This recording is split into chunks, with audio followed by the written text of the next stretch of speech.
happening. So will you raise teacher pay, or are we just going to talk about critical race theory? What are you going to do to keep teachers? Matt Salmon is I think that teachers ought to be paid. I think teachers ought to be paid according to their merit.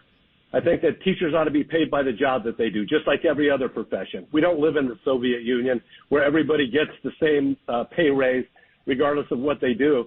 We live in a place where competition actually means something, and if you do a great job, you ought to be able to get a great pay. And I know I'm going to have to fight the teachers union on that because they want everybody to get the same thing regardless of the kind of job they do. But I believe that really great teachers ought to be able to get really great pay. But I also believe that parents ought to be able to take their tax dollars and put their kids in whatever school they think is going to benefit their kids. If they're stuck in a school where the kid is not thriving, and believe me, I have a grandchild that has dyslexia.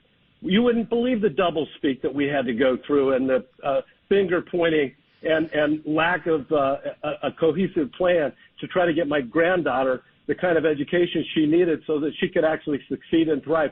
Parents shouldn't have to go through that. They should be able to have people that actually want their kids to learn, and they're going to do whatever they can, bend over backwards to make sure that that child succeeds. Not every child has the same learning style. And if a kid isn't learning in a particular school, their parents ought to be able to put them in the school that they think best meets the needs of their child. The other thing that happens, I think, a lot of times is that we're gearing all of our education in K-12 toward kids that are going to go to college and get baccalaureate degrees. Well, that's not the real world. A lot of those kids are not going to go to college.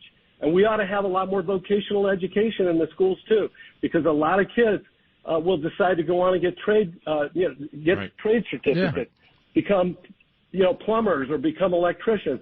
And we've got to change our educational system to not teach kids what to think, but how to think. Gotcha. That I absolutely agree with. Matt Salmon, Gubernatorial